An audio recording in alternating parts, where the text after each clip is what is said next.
10,000 metre की ऊंचाई पर एक म्यूटेटेड किंग कांग को बंद कर लिया गया था। डबवर्थ से चलता हुआ उसने अपनी ताकत का इस्तेमाल करते ही केज खोल दिया। सबने अपनी गन्स ले ली और उस पर फायरिंग कर दी, लेकिन एक म्यूटेटेड स्टार पर वह काम नहीं करा। ऐसा लगता है जैसे तुम्हारा पकड़ा हुआ कोई व्यक्ति आ गया। अचानक पीछे से एक बड़ी काली गन आ गई। उसने गुस्से से उस पर चढ़ जाने का फैसला किया। गुम हुई मशीन गन ने बम पर टक्कर मारी। विमान का एक बड़ा छेद फट गया था। इस समय विमान का कोई नियंत्रण नहीं था और वह सीधे नीचे गिरा था। मजबूत एयरफ्लो चीजों को खींच सकता है जो मजबूत नहीं है। सौभाग्य से भाई कियांग ने अपने बगल में सुरक्षा बेल्ट पकड़ी। समय कम था, इसलिए उसने सिर्फ काली लड़की को पैराशूट पहनने दिया। वायु प्रवाह के साथ बाहर चलो। भाई कियांग एजेंट के लिए पैराशूट पहनाने में लगे रहे। एक 7 बज निकले।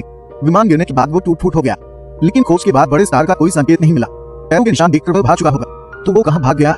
वो तीनों पूछ बैठे थे। डबवर्थ से चलता हुआ, क्योंकि तो जबरदस्त जानवरों का किया हुआ नुकसान बहुत ज्यादा है। मूल रूप से वे 2 वस्तुएं थीं जो एक दूसरे को चोट पहुंचाती थी। इस समय भेड़िया स्टार के साथ था और शिकागो भाग गया था।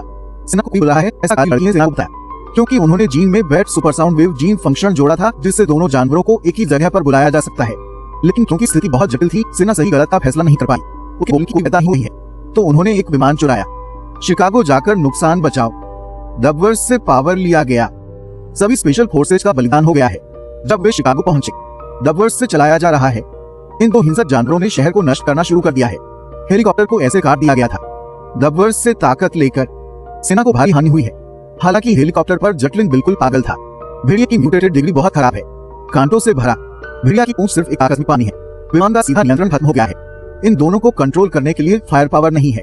भयानक बात यह है कि तीसरा जबरदस्त जानवर आ गया है। इसका शरीर बड़ा और अधिक भयानक है। दुनिया के लोग इसे डरसर कहते हैं। विभिन्न आग के हमले बस गुदगुदाने जैसे होते हैं। बस एक थप्पड़ एक भूकंप है। ये एक हाई स्पीड प्लेन है जो पीछे से हमला करता है। 2 टुकड़ों में काट लिया गया। भाई कियांग को पता है कि फायर पावर से स्थिति को कंट्रोल नहीं हो सकता। केवल एंटीडोट ढूंढने से ही समस्या का हल हो सकता है। वे एंटीडोट की तलाश में लैब में आए थे। इस वक्त एजेंट ने कॉल किया। अगर आप सेना से पहले उपचार नहीं ढूंढ पाएंगे, वे 3 मॉन्स्टर्स को न्यूक्लियर बम से मार डाले, शहर नष्ट हो जाएगा, तो वे जल्दी होना चाहिए। जब उन्हें एंटीडोट मिला था। डबवर्थ से चलता हुआ, काली लड़की को अचानक भाई कियांग को भी गोली लग गई थी। काली लड़की को सिर्फ दबाव में ले जाना होगा। वे हेलीकॉप्टर से बचना चाहते हैं, पर इस वक्त 3 जानवर छत पर चढ़ गए हैं। लेकिन बस जब वे विमान पर चढ़ने वाले थे, स्टार आ गया है। अल्ट्रासाउंड वेव के असर से सीधे प्रभावित। डबवर्थ से पावर लिया गया। डबवर्थ से चलता हुआ, भाई कियांग ने उसे बचाने के लिए हाथ बढ़ाया। तारा ने उसे पागल कर दिया। आपको सोचना होगा कि स्टार को दवा कैसे दिलवाएं। मैं नहीं सोचता था कि महिला बॉस मुझे खोज लेगी। एक महत्वपूर्ण क्षण में भाई कियांग ने एक शर्त लगाई। चिल्लाते हुए काली लड़की ने तुरंत बंदूक को चकमा दिया। दवा अपने बैग में डाल दी। सितारा ने उसे पकड़ लिया था। ऐसा लगता है कि यह तो क्लिप में ही आ जाने वाला है।